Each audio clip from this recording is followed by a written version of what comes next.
노인대학에 가서 강의를 했어요. 할아버지 한 분이 오셔서 머리가 하얀 할아버지야. 신부님 제가 75인데요. 나 엄마 때문에 힘들어서 죽겠다는 거예요. 무슨 소린가 했더니 98살 먹은 엄마가 그렇게 잔소리라고 힘들게 한다는 거예요. 이거 먹고 싶다 저거 먹고 싶다. 자기도 힘들어 죽겠는데 98살 먹은 엄마 때문에 힘들다는 거예요. 얼마 전에는 하나투어에서 난리가 났어요. 96살 먹은 할아버지가 배낭여행을 신청을 한 거예요. 96살짜리 할아버지가. 그래갖고 그냥 하나투어에서 이걸 어떻게 해야 되느냐 그래갖고 할아버지한테 전화를 했어요. 할아버지 96은 배낭여행 안 됩니다. 그때는 할아버지가 화를 내면서 걱정하지 말아라. 난 아들하고 가니까 우리 아들이 다 잘해줄 거다. 아들이 몇 살인데 그러냐고. 우리 아들은 70살이다 70살.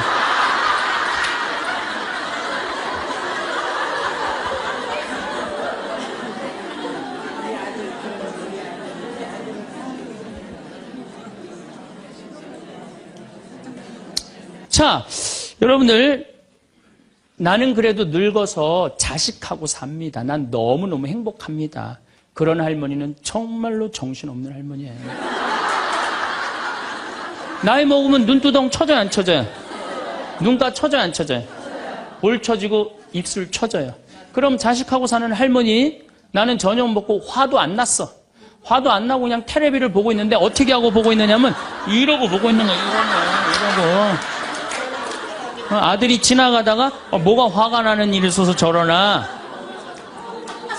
제가 요즘 초등학교 강의를 많이 나가요. 초등학교 자모들. 아 예뻐요. 예뻐요. 정말로 예뻐요. 그리고 그냥 그 자모들이 이렇게 화장을 하고 오는데 웃으면은요 눈꼬리 쫙 올라가고 입꼬리. 그러니까 그냥 화장들이 어떻게 연필로 막 위로 그리고 오잖아요. 이렇게. 네, 위로 그리고. 그런데 우리 할머니들은 아무리 그려도 결국은 떨어져요. 결국은 떨어져요. 문제는 아들은 괜찮아요. 며느리가 무슨 죄가 있어요? 며느리가 이제 저녁 차려놓고 시어머니 식사하시라고 문을 딱 두들겼어. 방문을 딱 열었는데 또 이 시어머니 전기세 아낀다고 불은 꺼놓고 깜깜한 방에서 텔레비만 보고 있는 거야. 텔레비만. 그래갖고 그냥 밥 먹으라고 그랬는데 머리 하얀. 밥 먹으라고 그러냐? 문을 열 때마다 그냥 심장이 떡떡 떨어지는 거예요. 심장이 떡떡 떨어지는 거예요. 여기 우리 응암리라는 곳에 92살인가 91살 먹은 친정 엄마를 63살 먹은 딸이 모시고 들어왔어요. 근데 이 자매가 하는 말이 자기는 평창에 들어와갖고 밤에 깜깜한 것도 하나도 안 무섭고 짐승 소리도 하나도 안 무섭대요. 뭐가 제일 무서우냐면 아침에 밭에 나가고 일하고 들어오고 이제 아침 먹으러 딱 들어오면은 엄마가 거실 정가운데 소파에 앉아갖고 91살 먹은 엄마가 이러고 쳐다보는 게 제일 무섭대. 제일 무섭대. 우리가 이 세상 살면서 유혹에만 안 빠지면은 행복하게 살 수 있죠? 내 마음 안에 천사하고 악마가 동거하고 있는 것 같지 않아요? 본당 신부님한테 말할 때 이때는 천사 같아요. 여기 자매님들 보면은. 근데 집에 와갖고 남편한테 말할 때는 악마로 돌변을 해. 악마로 돌변을 해. 나는 너무너무 착해. 착해갖고 우리 형님은 능력이 있어갖고 직장 생활하는데 나는 착하기만 하고 능력은 없어. 그래서 하는 생활이라고는 신앙 생활밖에 안 해. 그런데 우리 시어머니가 형님한테 가서 살아야 되는데 능력 있는 큰형님은 못 모시고 착하기만 나만 신앙생활하는 나만 내가 시어머니를 모셔. 근데 천사 같으니까 시어머니 모셔요. 내가 예수님이 십자가 생각하고 정말로 뭐 시어머니 잔소리 노망 다 받아주고 그렇게 희생을 하고 사는데 추석날 딱 온 집안 식구가 모였는데 나한테 수고한다는 말하는 사람이 한 사람도 없어. 그럼 속에서 악마가 슬슬 질르기 시작해요. 이거 봐, 네가 착하니까 너를 우습게 보는 거야. 이용만 당하는 거야. 오늘 집안 식구 다 모인 길에 못 모신다고 내질러 그냥. 그 소리가 불긋불긋 일어나지 않아요? 우린 천사하고 악마가 동거를 해요. 오늘같이 피정하는 날, 고해성사 보는 날은 내가 속세기는 자식도 사랑할 것 같고 집안 신경도 안 쓰는 남편도 사랑할 것 같고, 시어머니도 내가 다 잘 모실 것 같아. 그럴 땐 천사예요. 고해성사 보고 피정하는 날은. 그런데 세상에 나가갖고 물건 깎을 때 보면요, 그런 악마가 없어요. 그런 악마가. 또 뭐 경품 행사로 공짜로 뭐 준다 그러면요, 하나라도 더 받으려고 달겨드는 거 보면은요, 이건 뭐 정말 악마가 따로 없어요. 보면은 악이 다툼을 해요. 보면은. 그래서 우리 마음 안에는 천사하고 악마가 항상 동거를 해요. 근데 여러분들, 우리만 유혹을 받고 사나요? 예수님은 유혹 받으셨어요? 안 받으셨어요? 받으셨어요. 40일 동안 단식하시고 난 다음에 너무 배고프셨어요. 너무 배고프셨을 때 악마가 짠하고 나타나갖고, 당신 배고프지? 배고프니까 이 돌더러 빵이 되라고 그래요. 이거 황당하고 어처구니 없고 불가능한 유혹이에요. 돌이 어떻게 빵이 되겠어요? 그런데 이런 유혹을 우리도 받고 살아요. 아프리카에는 원숭이 잡는 비법이 있어요. 어떻게 원숭이를 잡느냐 하면은 항아리 이렇게 만들어 놓고 주둥이, 원숭이 손이 들어갈 만한 주둥이를 만들어 놔요. 여기에다는 자갈을 잔뜩 넣어놔요. 그리고 여기다 바나나를 딱 놔요. 원숭이가 지나가다가 웬 바나나, 그리고 딱 바나나를 잡아요. 잡으면은 주먹이 커지는 거야. 바나나만 놓으면은 손이 빠지는데 잡은 바나나는 놓기 싫은 거야. 그러니까 이 무거운 항아리를 들고 이놈의 바나나 왜 안 빠지냐, 하루 종일 뛰어다니는 거야. 저녁에는 지쳐갖고 움직이질 못한대요. 그러면은 그 원숭이를 잡아서 먹는다는 거예요. 그런데 지금 여기 있는 여러분들 가운데서도 그 바나나를 못 놓고 계신 분들 많습니다, 지금. 네? 지금 땅을 쥐고 이러지도 못하고 저러지도 못하고 괴로워하는 사람들 많아요. 주식 사놔갖고 그냥 이러지도 못하고 저러지도 못하고 전전긍긍하는 사람들 많아요. 지금 놀 때예요. 노름에 빠져갖고 그거 원금 찾는다고 뛰어다닌 사람 지금 놓으면은 제일 행복해요. 지금 놓으면 살 수 있어요. 그런데 우리는 그거를 못하는 거예요. 그거를. 욕심을 이용하는 거예요. 악마가 우리를 왜 유혹할 수 있는 것 같아요? 우리의 욕심을 가지고 이용을 하는 거예요. 사기 치는 사람도 1 더하기 1은 100이라고 그러면서 홍보를 하죠. 유혹을 해요. 근데 1 더하기 2는 2라고 믿는 사람은 절대 유혹이 안 빠져요. 근데 1 더하기 1은 100이 되기를 바라는 사람은 그 어처구니 없는 악마의 유혹에 빠진다는 거예요. 난 말할 거 없어요. 내가 그러니까. 내가 여기 생태마을 시작할 때 15년 전에 돈이 한 푼도 없었어요. 그래갖고 우리 교구 70세 원로 신부님한테 찾아갔어요. 김창린 필립보 신부님. 여기가 필립보 생태마을이죠? 그 신부님 찾아갔어요. 신부님, 내가 우리 교우들 앞으로 이제 주 5일째가 곧 될 텐데 우리 교우들을 쉴 수 있는 생태마을을 짓고 싶습니다. 토요일날, 일요일날 와서 피정도 하고 기도도 하고 쉴 수 있는 공간을 짓고 싶습니다. 그랬더니 신부님이 너 어쩜 그렇게 시간을 잘 맞춰서 왔냐는 거예요. 무슨 소린가 했더니 당신이 은퇴하면 살라고 땅을 수원에다 사뒀는데 그게 개발지가 된 거야. 근데 보상비가 14억이 나온 거예요.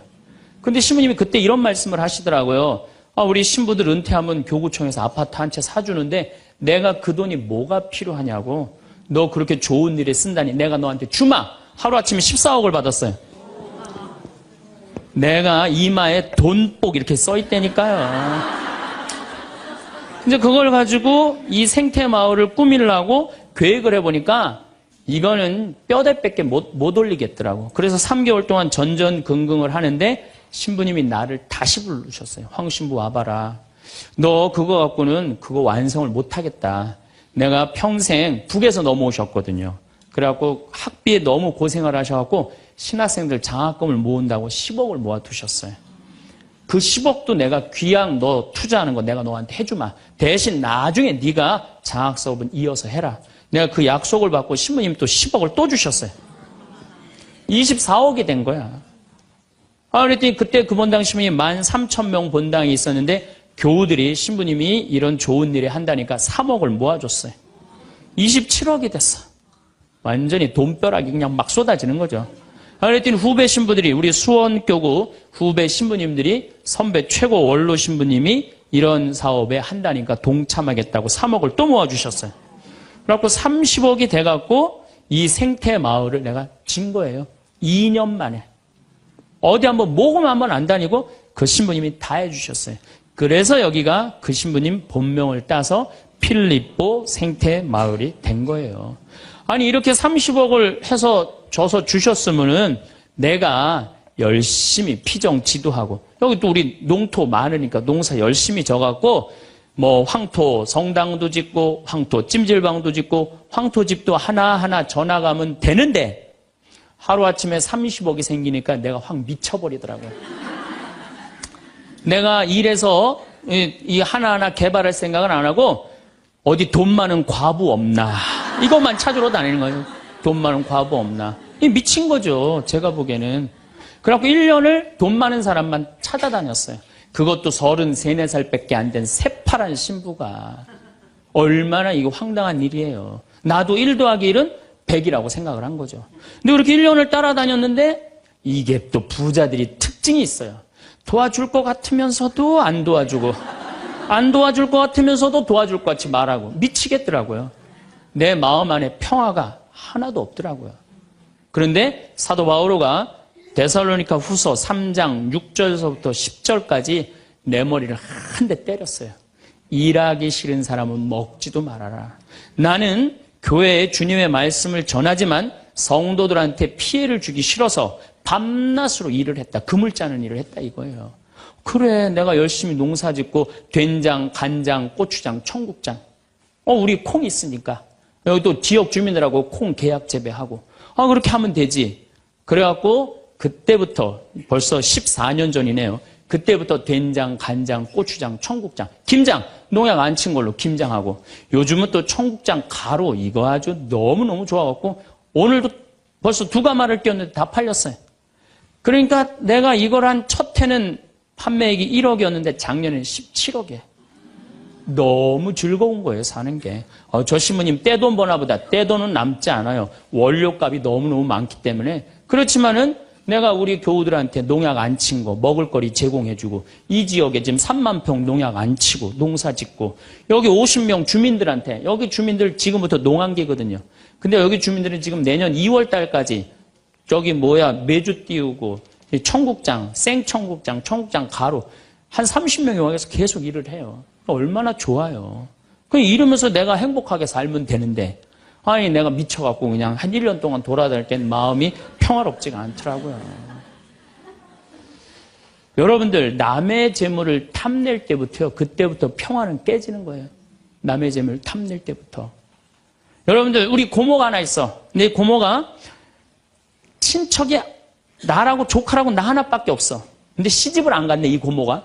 근데 그냥 돈을 많이 벌어갖고 천당역 분당에 아파트도 한 채 있고 빌딩도 하나 있고, 통장에 돈도 많아.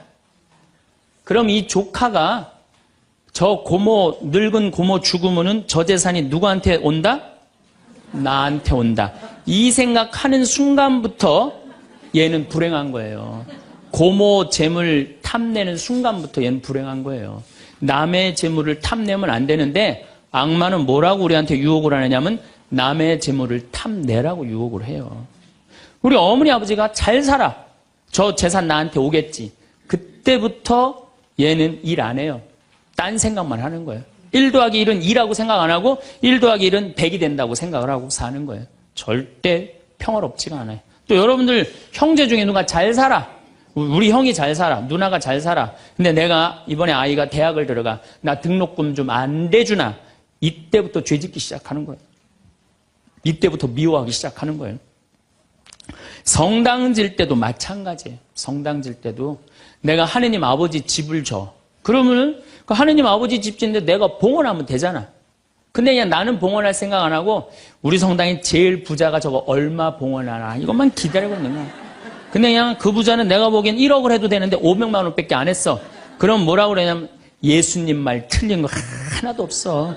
응? 부자가 천국 들어가는 거는 낙타가 바늘구멍 통과하기보다 아는 건 또 많아갖고 그냥 그러면서 그 사람 욕하는 거.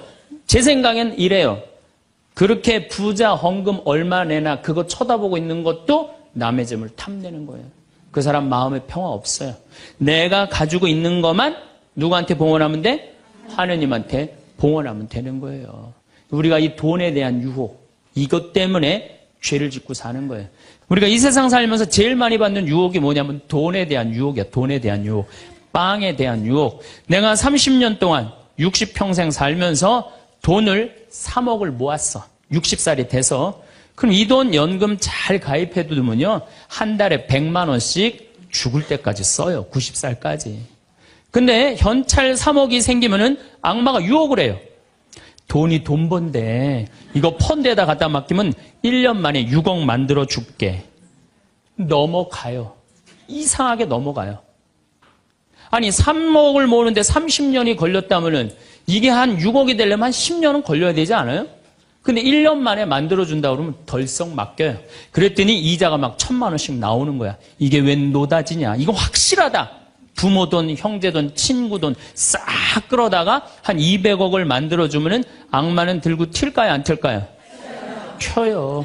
며칠 전에 450명한테 2,300억을 자기 로얄 패밀리라고, 청와대, 변호사, 뭐 장관들하고 다 아는 로얄 패밀리라고, 이게 놀랍게도 15일만 맡기면 20%의 이자를 준다고 꼬신 거예요. 그런데 450명이 얼마를 모아줬느냐면은 2,300억을 모아줬어. 2,300억을. 그래갖고 그걸 들고 튀었잖아요. 여러분들, 1 더하기 1은 2입니다. 1 더하기 1은 절대 10이 아니에요. 근데 우리는 욕심이 있어요. 내 재산이 1 더하기 1인데 이어야 되는데 10이길 바래요. 3억을 모으는 데는 30년이 걸리지만은 악마한테 유혹에 넘어가고 3억을 날리는 데는 6개월도 안 걸려요. 6개월도 안 걸려요.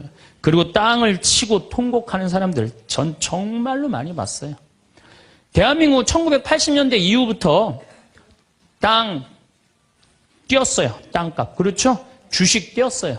그래갖고 대한민국은 1 더하기 1은 2가 아니었고 1 더하기 1은 10이었고 1 더하기 1은 100이었어요. 어떤 사람은 1 더하기 1은 1000도 됐어요. 그러니까 온 국민이 들떠 있는 거야. 들떠 있는 거야. 나도 1 더하기 1이 뭐가 될 수 있다? 100도 될 수 있고 1000도 될 수 있다. 이런 생각을 해요.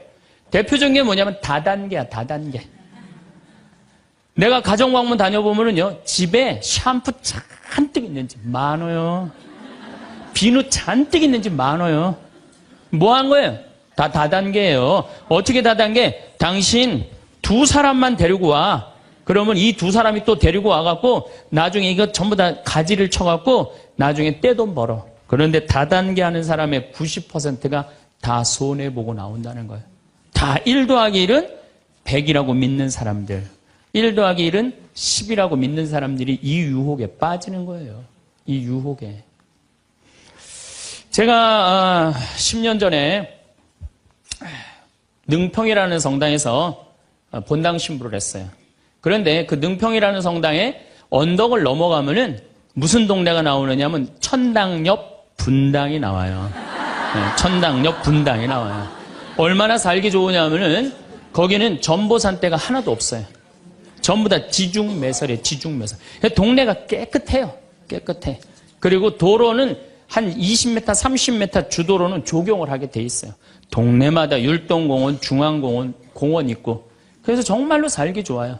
우리 동네 사람들은 그 언덕만 넘으면 전보산대가 얼마나 많은지, 전선줄이 얼마나 많이 엉겨 있는지, 그 분당에만 있으면 마음이 차분한데 우리 동네만 딱 들어서면은 동네가 미친 머리 풀어헤쳐 놓은 것 같아요. 미친 머리 풀어헤쳐 놓은 것 같아요. 마음이 산란해. 그러니까 우리 동네 사람들 꿈은 뭐냐면 천당역 분당으로 이사 가는 게 꿈이야. 그래갖고 5억짜리 아파트가 당첨이 됐어. 5억짜리 아파트가. 그런데 내가 가지고 있는 돈은 4억 5천밖에 안 돼. 이제 5천만 원만 있으면은 프리미엄이 붙어갖고 7억이 되는 거예요. 7억이 되는 거니까 1 더하기 1은 10이 되는 순간이에요. 근데 이 5천만 원이 구할 길이 없네. 제일 만만한 건 누구냐면 늙은 부모님이야. 라고 찾아갖고 얘기를 해요. 어머니, 아버지, 내가 5천만 원만 있으면은 5억짜리 아파트 되면 내가 잘 모실 테니까 거기 있는 땅 좀 팔아갖고 나 5천만 원만 꿔달라고. 근데 이미 한국 천주교 할머니, 할아버지들은 나한테 강의를 들었어. 절대 자식들한테 재산 주지 말라는 강의를 들었어. 안 죽으니까 절대 재산 주지 말라는 강의를. 난 돈 없다. 딱 잡았대요. 그럼 느닷없이 부모가 미운 거예요. 느닷없이.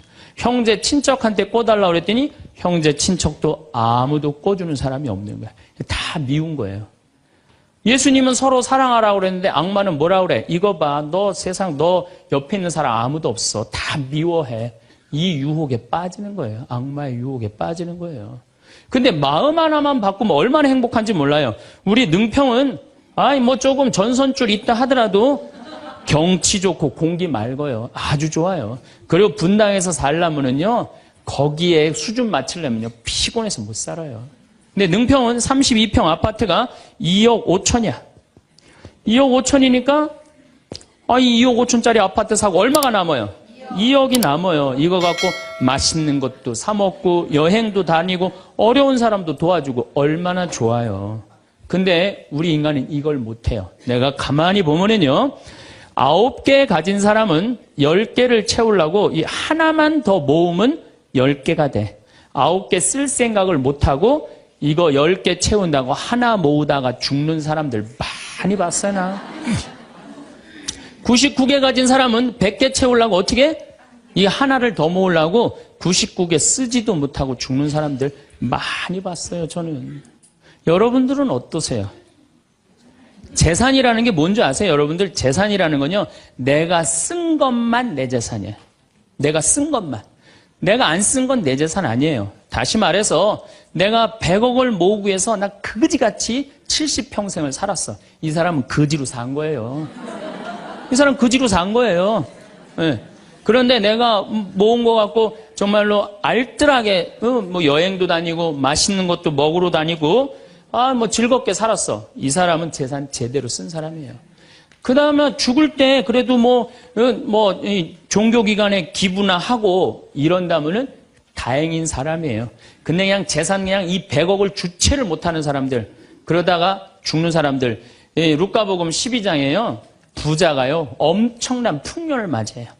이거 나눌 생각을 안 하고 자기를 위해서 창고를 크게 줘요.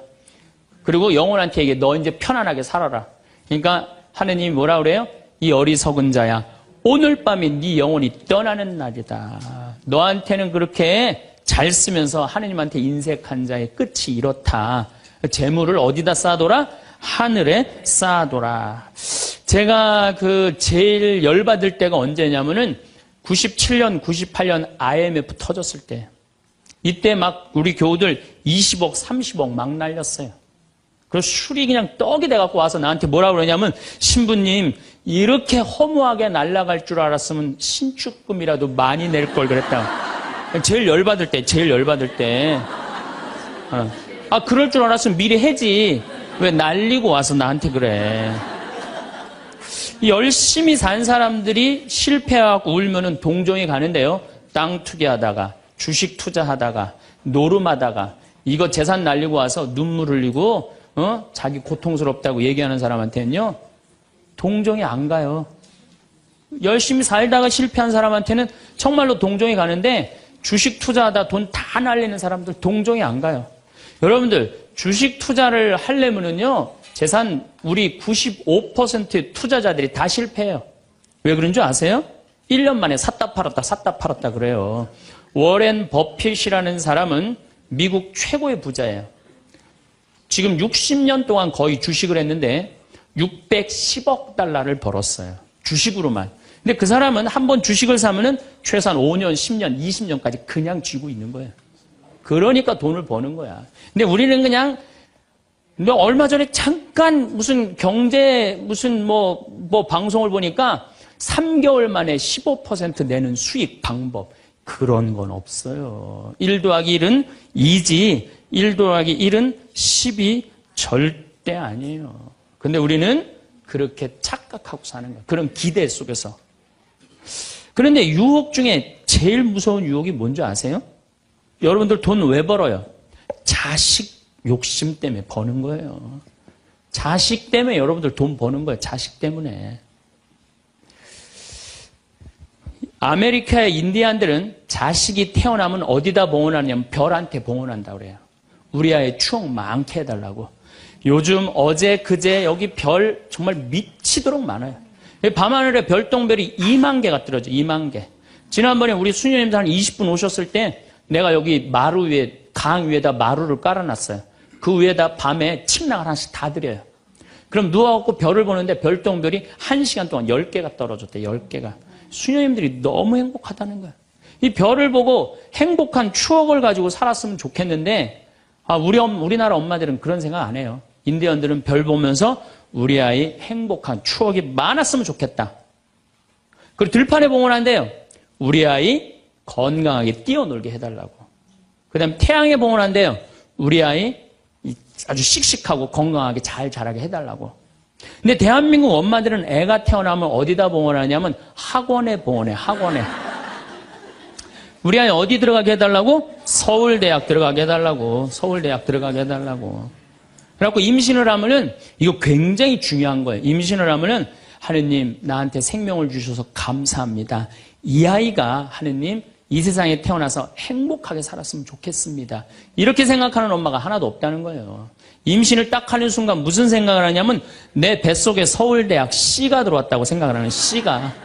그래갖고 막 임신 한 달, 두 달, 막 10달이 되면 배가 이만해져요. 그러면 C가 이만해진 거야. C가 이만해진 것만큼 꿈도 이만해진 거야. 하고 아침에 인사를 해도 한국말로도 안 해.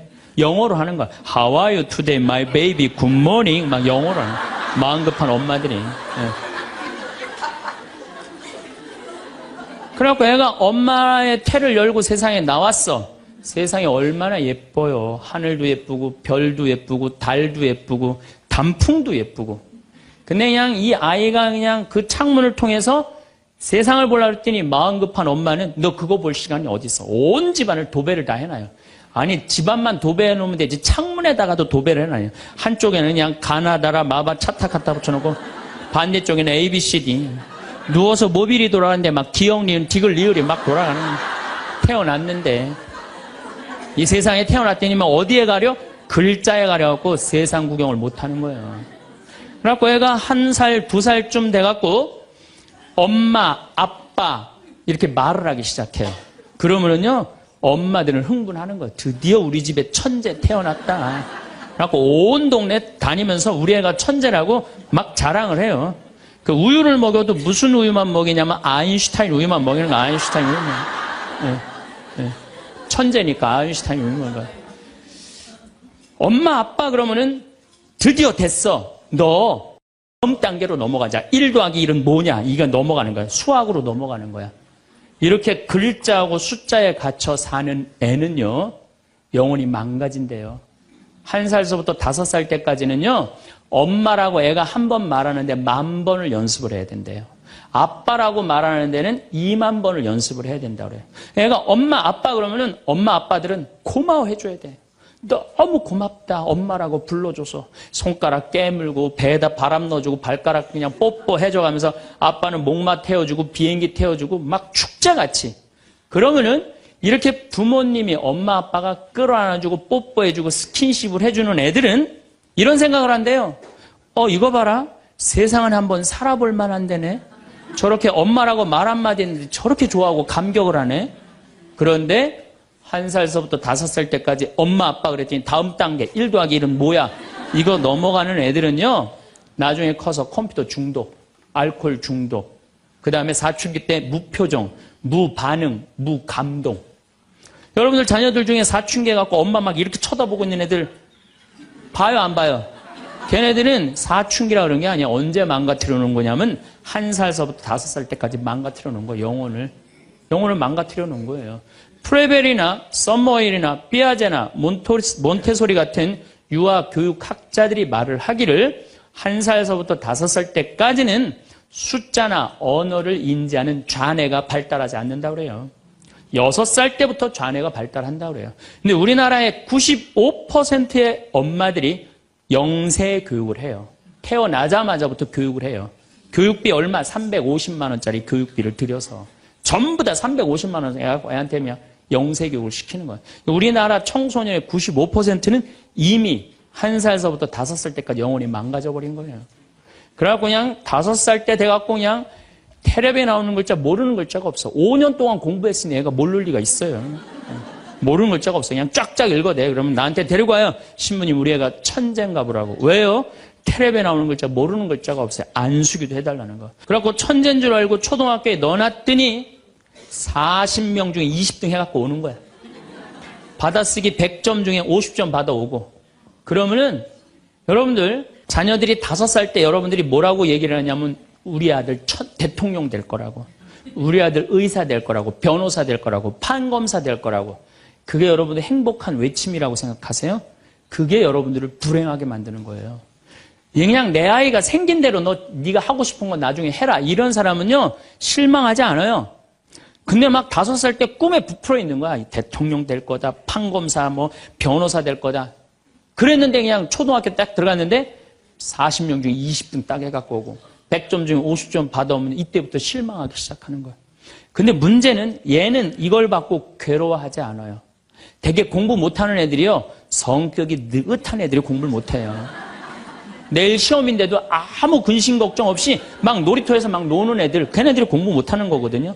그냥 자기는 괴롭지도 않고 놀이터에서 놀면은 엄마는 그런 애를 보면 눈에서 광선이 나가는 거, 광선이.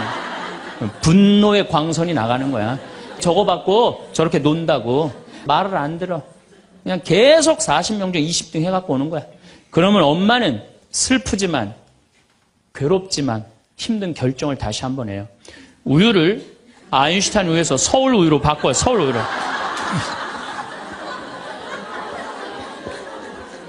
그래갖고 그냥 그렇게 6년 동안 서울 우유를 먹였는데 중학교 딱 올라갔는데 초등학교 때 말 안 듣는 거하고 차원이 틀려요.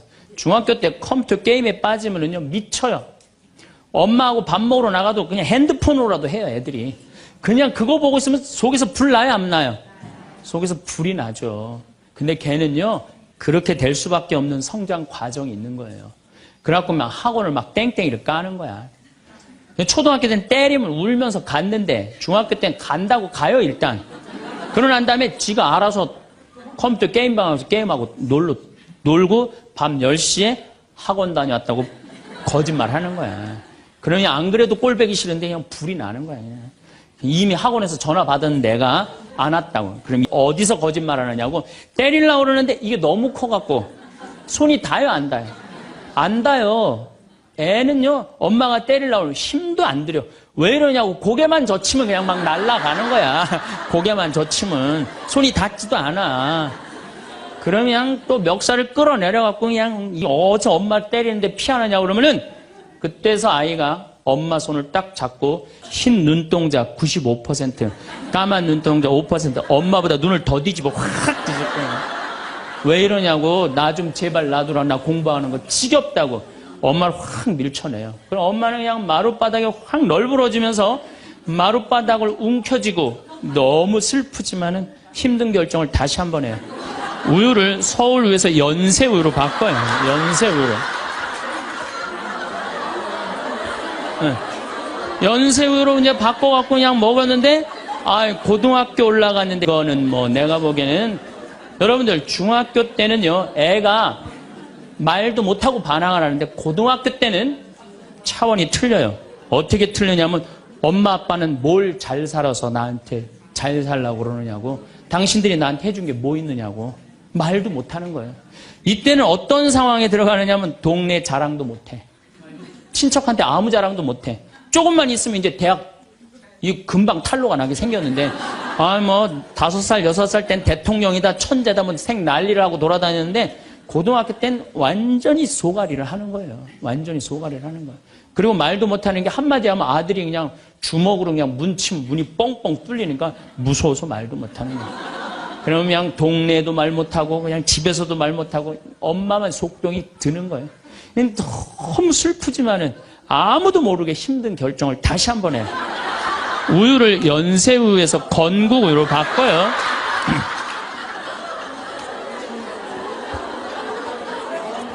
건국우유로 바꿔서 그렇게 먹였는데 고등학교 3학년 때 보니까 모의고사를 봤는데 15% 안에 들어야지 서울에 있는 학교를 가는데 30% 뒤로 막 밀리는 거야. 내가 재미난 경험이 있었어요. 내가 아주대학 환경공학과 대학원을 다닐 때 그 옆에 창현고등학교, 유신고등학교가 있었어요. 근데 걔네들이 1학년 딱 들어와서는 우리 학교를 보고 그랬대요. 내가 아주대학 가면은 내 대학을 안 간다 그랬대요. 1학년 되면은. 근데 2학년 애들은 상황이 틀리대요.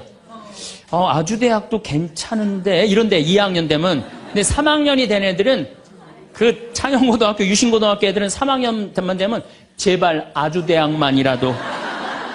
엄마가 딱 그런 마음이야. 그러니까 이제 엄마가 너무 슬프지만은 그 성적표를 받아보고 마지막으로 힘든 결정을 다시 한번 해요. 우유를 건국 우유에서 저지방 우유로 바꿔요.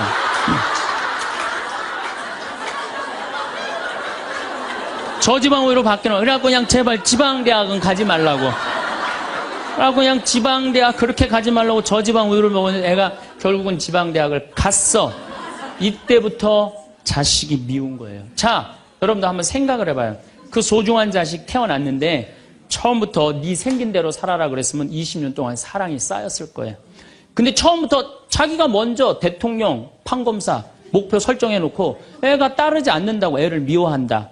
애가 잘못하는 거 부모가 잘못하는 거예요. 나는 100번 부모가 잘못한다고 생각을 해요. 공부 못하면 어때요? 애가 건강하고 자기 행복하게 살면 되지. 내 목표에 애가 따르지 못한다고. 그리고 애들이 공부 못하는 거는 누구 머리 닮아서 공부 못해요? 여러분들 남자 여자는 XY고 여자는 XX죠? 그런데 이 Y 유전자는요 성을 결정하는 아주 최소한의 정보만 갖고 있어요. 대개 X 안에 모든 게 다 들어있어요. 그러니까 엄마 아빠한테 갖고 와봤자 엄마 걸 더 많이 갖고 와요. 그러니까 애들이 공부 못하는 건 거의 엄마 닮아서 공부 못하는 거예요.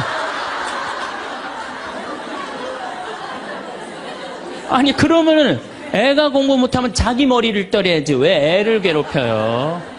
그러니까 우리나라 초등학교, 중고등학교, 대학생 중에 부모하고 제일 사이 나쁜 세대가 대학생이 제일 나빠요. 그 정도는 부모하고 마음이 통해야 되는데 말이 통해야 되는데 말이 안 통하는 거예요. 그냥 부모 싫다고 떠나가는 거예요. 자식 놓치는 거죠. 영원히 떠나가는 거예요. 자, 그런데 신부님 내 아이는 너무 똑똑해요. 아주 착해요. 반에서 1등, 전교에서 1등 해갖고 서울대학 갔어요. 그런데 서울대학 간 자식도 사실은 별로 소용없어요. 서울대학 가갖고 얘가 졸업을 해갖고 삼성에 취직을 했어. 출근을 했는데 내가 나눴는데도 어쩜 저렇게 잘생겼어. 빛이 번쩍번쩍 나. 그렇게 빛이 번쩍번쩍 나. 너무 보기 좋은 거야. 내 자식이지만.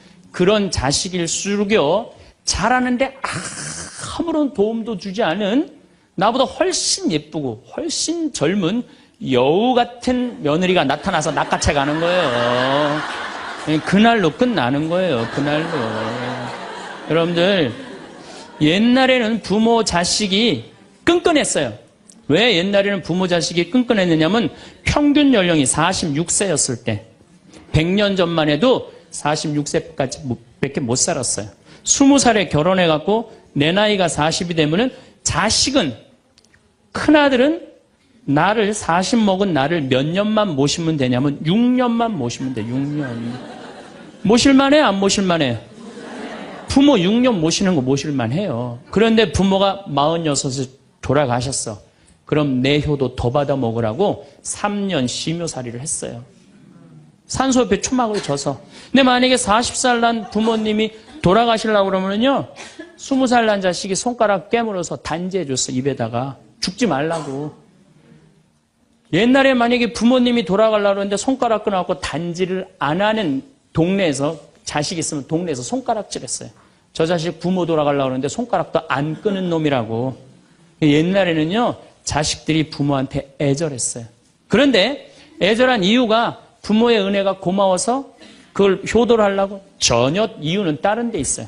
동생이 17살, 14살, 11살, 8살, 5살, 2살이야. 아니 이렇게 줄줄이 나눠놓고 지금 이거 누가 키워야 돼? 장남이 키워야 돼. 장남이. 그러니까 2살까지 키워놓고 죽어라. 만약 우리 부모님이 2살까지 다 키워놨어. 그때까지 부모님이 살아있으면은요 얘를 시집 장가 보낼 때까지 살아있으면 너무 고마웠고 차려준 잔치가 환갑잔치예요. 그리고 진짜 오래 살았다고 차려준 잔치가 진갑잔치예요. 이게 나아갈 진짜를 써. 60에서 더 나갔다. 이거 나가지 말아야 되는데 더 나갔다 이거예요. 그래서 진갑잔치야. 그리고 만약에 70까지 살았다. 이거는 두보의 시에 나오지만은 옛날부터 70까지 사는 것은 고자, 고래희, 희박하게 온다 이거야. 70까지 사는 사람은 희박하다. 그래서 고희라는 단어를 쓰는 거예요. 이거 옛날엔 70까지 어떻게 살아요? 근데 요즘은 60 넘어도 갈 생각 해야 안 해요? 자, 나 60 넘었다. 손 들어보세요. 여기 좀 별로 없을 것 같은데 손 들어보세요. 아, 이게 문제라는 거예요. 60이 넘었으면 가야지. 평창으로 오면 어떻게 해, 평창으로 오면. 그런데 요즘 우리 직원들이 말을 하기를 뭐라고 그러냐면, 신부님, 70이 됐는데요, 아줌마 같은 분들이 너무 많다는 거예요. 70에도 요즘 아줌마 같아요. 그래서 70이 돼도 총각 같은 사람도 많아요. 예. 우리 아버지가 그래요, 아버지가. 80인데도 총각 같아요. 지금 60세 되신 분들은 100살까지 삽니다. 몇 년 남았냐면 40년 남았어요. 40년. 지금 50살 되신 사람들은 110살까지 살아요. 몇 년 남았냐면 60년 남았어요. 60년. 자, 아니 오늘 방송에서 뭐라고 그랬냐면은 2040년에 평균 연령이 190살이라고. 90살. 2040년. 자, 그렇다면 여기 지금 50대신 분들 2040년이면은 80대예요. 그때 평균 연령 90이에요. 그럼 그때 다 100살 넘게 산다는 얘기예요. 제 말이 그냥 허투루 하는 말이 아니에요. 지금 40 넘은 사람들은 120살까지 살아요. 여러분들, 우리나라가 지금 100살 이상이 몇 명이냐면은 1700명이에요. 100살이. 얼마 전에 텔레비전에 102살 먹은 할머니, 83살인가 먹은 며느리, 또 50 몇 살 먹은 3대가 살죠? 이제는 그런 일이 다반사로 생긴다는 거예요. 다반사로. 지금 70살 넘은 우리나라 인구가 240만 명이에요. 70살 이상이. 60세 이상이 65세 이상이 540만 명, 540만 명. 초등학교 애들이 310만 명이에요. 그러니까 요즘 길에 나가보면요, 우리 어렸을 땐 길에 애들이 바글바글 했어요. 구슬치기, 딱지치기, 그냥 할머니는 이런 할머니 하나 이렇게 구경하고 있었어요. 근데 요즘에 길에 나가보면 애들은 하나도 안 보여요. 애들은 낳지도 않고 학원에 가고, 길에 나가면 누구만 바글바글 하냐면 할머니, 할아버지들만 바글바글 할 거예요. 21세기는 그래서 노인의 시대라는 거예요. 여러분들은 그런데 더 심각한 건 지금 70, 80 되신 분들은 그나마 이제까지 살아왔어. 이제 10년, 20년만 하면 견뎌요. 여러분들은 앞으로 50년, 60년 남아있어요. 그 인생에 대한 설계가 준비되어 있습니까? 안 돼 있습니까? 안 돼 있어. 자, 그렇다면은 여러분들은 나이 60이 돼서 여러분들 옆에 있을 사람은 누굴까요? 그렇죠. 남편이에요. 남편인데 이 사실을 30년 동안 까맣게 까먹는 거예요. 이 사실을 30년 동안 까맣게 까먹고 누구한테 30년 동안 미쳐 있어요? 자식한테 미쳐 있는 거예요. 네, 자식한테 미쳐 있다가 이제 자식이 떠나면은 이런 생각을 해요.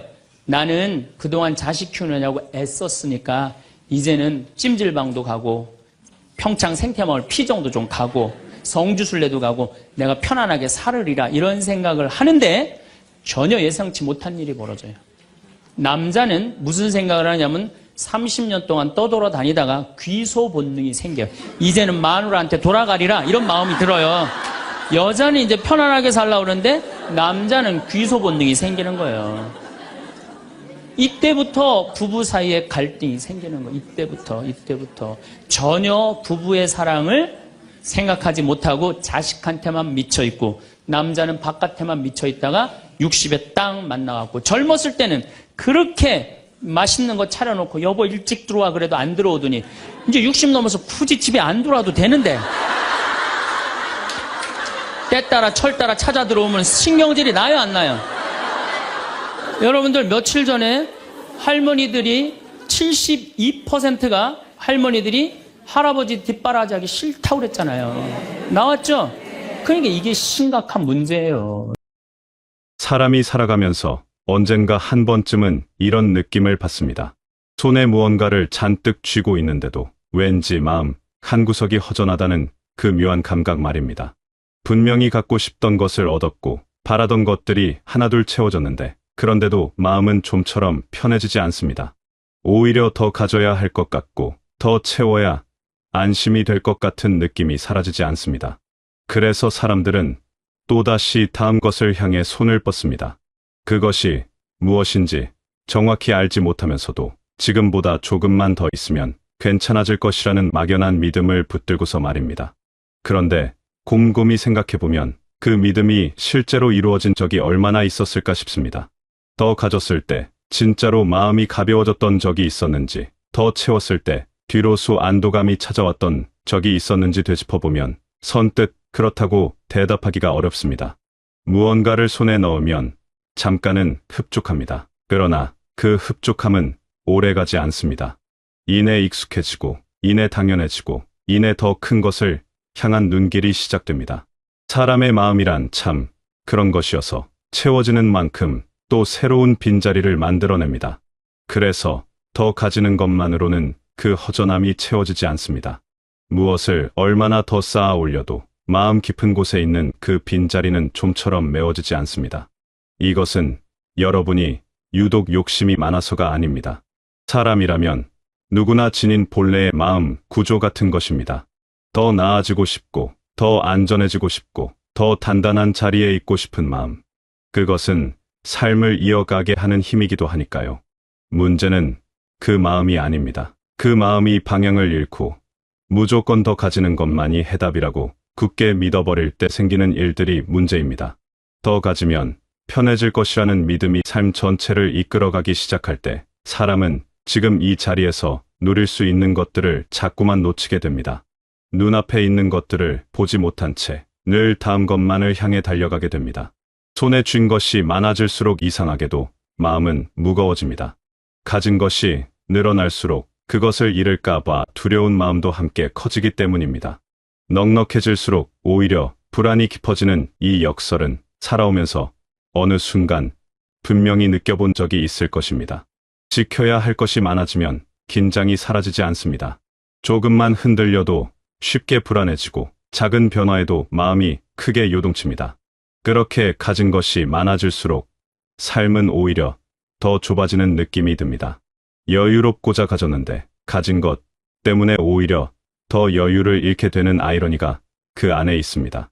손에 쥔 것이 많아질수록 손을 펴기가 어려워지고 손을 펴지 못하면 새로운 것을 받아들일 수도 없게 됩니다. 그러다가 어느 순간이 옵니다. 더 쥐는 것이 아니라 내려놓는 것이 삶을 달라지게 한다는 것을 말이 아니라 몸으로 느끼게 되는 순간입니다. 그것은 극적인 깨달음이 아닐 수도 있습니다. 어느 조용한 날 손에 들고 있던 것을 그냥 살며시 놓아보았을 때 어깨가 한결 가벼워지는 느낌, 집착하고 있던 무언가를 더 이상 붙들지 않기로 했을 때 뜻밖의 마음에 여유가 생기는 경험. 그런 작은 순간들이 쌓이면서 사람은 조금씩 다른 방향을 바라보기 시작합니다. 내려놓는다는 것이 포기가 아니라는 것을, 잃는 것이 아니라 오히려 얻는 것일 수 있다는 것을 그때서야 조금씩 알게 됩니다. 하나를 내려놓으면 그 자리에 비어있음이 생깁니다. 그리고 그 비어있음은 결핍이 아닙니다. 여유입니다. 여유가 생기면 그제서야 보이기 시작하는 것들이 있습니다. 늘 곁에 있었지만 바빠서 혹은 다른 것에 정신이 팔려서 미처 보지 못했던 것들. 소소하지만 실은 꽤 소중한 것들이 시야에 들어오기 시작합니다. 아침 햇살이 방 안으로 들어오는 그 조용한 순간, 오랫동안 잊고 지냈던 잔잔한 기쁨, 바람이 살짝 불어오는 느낌 하나에도 마음이 움직이는 경험. 그런 것들이 사실은 늘 그 자리에 있었습니다. 다만 너무 많은 것을 쥐고 있어서 느끼지 못했을 뿐입니다. 그것이 내려놓음이 가져다주는 선물입니다. 가득 차 있는 그릇에는 아무것도 더 담을 수 없습니다. 이것은 너무나 당연한 이치인데 우리는 종종 마음에 대해서는 이 이치를 잊어버립니다. 욕심과 집착, 불안과 비교로 빽빽하게 채워진 마음속에는 새로운 것이 들어올 자리가 없습니다. 작은 기쁨도, 잔잔한 평온함도, 누군가의 온기도 스며들 틈이 없습니다. 마음이 이미 꽉 차 있으니까요. 그래서 비워내는 일이 필요합니다. 덜어내는 것이 삶을 풍요롭게 만드는 역설은 실제로 살아보면 거짓말이 아니라는 것을 알게 됩니다. 비움은 상실이 아닙니다. 비움은 새로운 것이 들어올 수 있는 가능성입니다. 마음을 비울수록 삶은 더 많은 것을 받아들일 준비가 됩니다. 덜어낸 삶은 단순해집니다. 단순해지면 복잡하게 얽혔던 것들이 풀리기 시작합니다. 무엇이 진짜 중요한지, 무엇이 사실은 그리 중요하지 않았는지가 서서히 분명해집니다. 그리고 그 분명함 속에서 사람은 비로소 자기 삶의 중심을 잡을 수 있게 됩니다. 단순한 삶이 가난한 삶이 아니라 오히려 더 풍요로운 삶일 수 있다는 것을 그때 몸으로 이해하게 됩니다. 복잡함 속에서는 보이지 않던 것들이 단순함 속에서는 선명하게 보입니다. 많은 것을 쥐고 있을 때는 느끼지 못했던 감사함이 덜어내고 나면 자연스럽게 찾아옵니다. 그것이 단순한 삶이 주는 뜻밖의 풍요로움입니다. 사람은 누구나 힘들지 않은 길을 찾고 싶어 합니다. 더 빠르게, 더 쉽게, 더 적은 수고로 원하는 것을 얻고 싶은 마음은 자연스러운 것입니다. 남보다 앞서고 싶고, 남보다 빨리 도착하고 싶은 마음도 이상한 것이 아닙니다. 그러나 살다 보면 분명하게 알게 되는 것이 있습니다. 빠르게 얻은 것은 빠르게 사라진다는 사실입니다. 수고 없이 손에 들어온 것은 뿌리가 없어서 조금만 흔들려도 쉽게 무너집니다. 힘들이지 않고 얻은 것은 소중함을 느끼기도 어렵습니다. 가치를 몸으로 알지 못하기 때문입니다. 그래서 빠른 길이 결국은 더 먼 길이 되는 경우가 많습니다.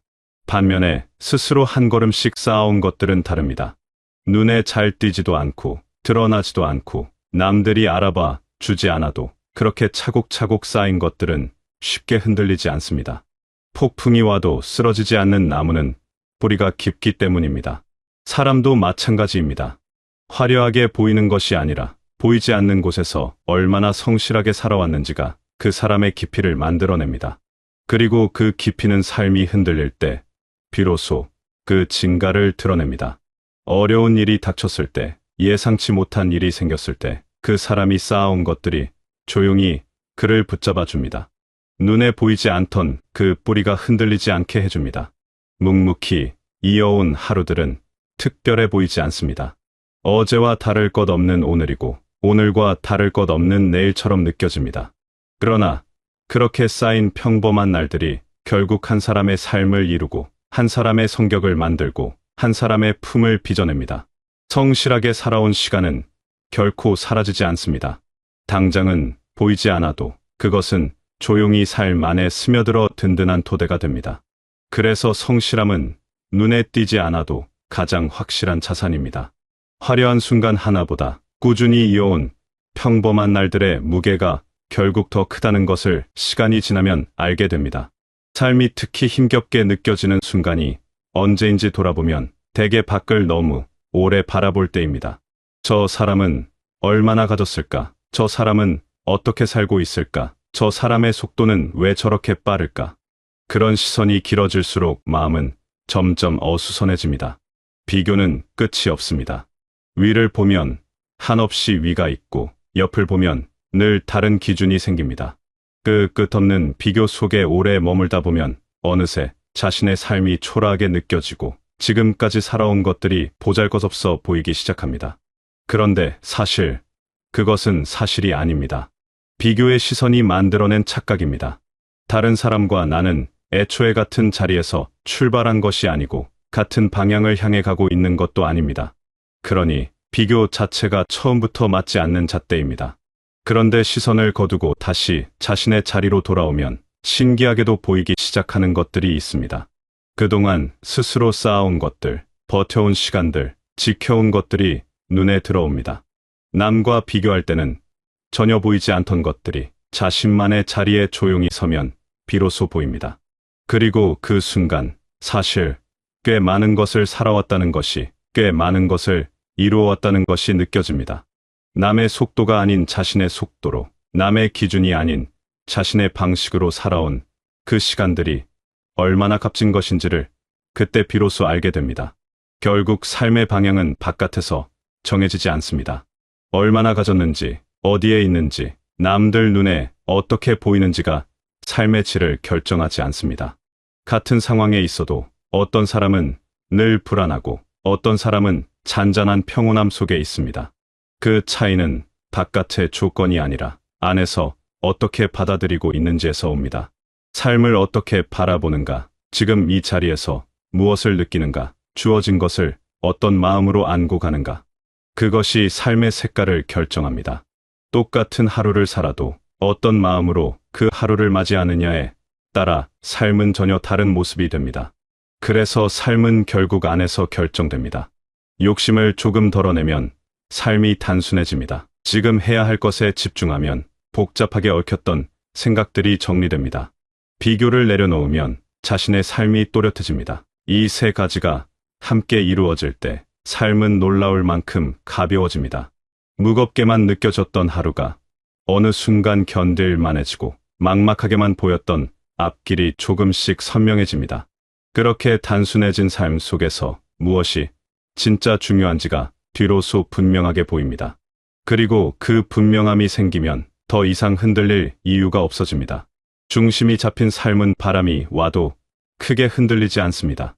그렇게 살아가다 보면 깨닫게 됩니다. 우리를 지탱하는 것은 많이 가진 것이 아니라 꾸준히 살아온 시간과 스스로 만들어온 삶이라는 것을, 화려하지 않아도 남들에게 알려지지 않아도 그렇게 조용하고 성실하게 이어온 하루들이 결국 가장 튼튼한 삶의 바탕이 된다는 것을 많이 쥐고 있어서가 아니라 덜어낼 줄 알게 되었을 때 마음이 비로소 편해집니다. 빠르게 얻은 것보다 천천히 쌓아온 것들이 더 오래 남고 바깥을 바라보던 시선이 잦아들 때 비로소 내 삶이 또렷해집니다. 그 사실을 알게 되는 순간부터 삶은 조금씩 달라집니다. 가볍게, 그러나 단단하게. 여러분이 지금까지 살아오면서 버텨온 시간들, 말없이 이겨낸 날들, 묵묵히 이어온 하루들은 결코 작지 않습니다. 그것들이 모여 지금의 여러분을 만들었고 그 안에는 어떤 화려한 것보다 진하고 깊은 것들이 담겨 있습니다. 드러나지 않아도, 알아주는 사람이 없어도 그렇게 살아온 시간은 분명히 빛납니다. 소리 없이 쌓아온 것들이 결국 가장 오래 남습니다. 지금 이 자리에서 충분히 수고해 오셨습니다. 이제는 조금 내려놓고 조금 가볍게 각자의 속도로 충분히 평온한 삶을 살아가시게 되시길 바라겠습니다. 바라겠습니다. 바라겠습니다. 바라겠습니다. 바라겠습니다.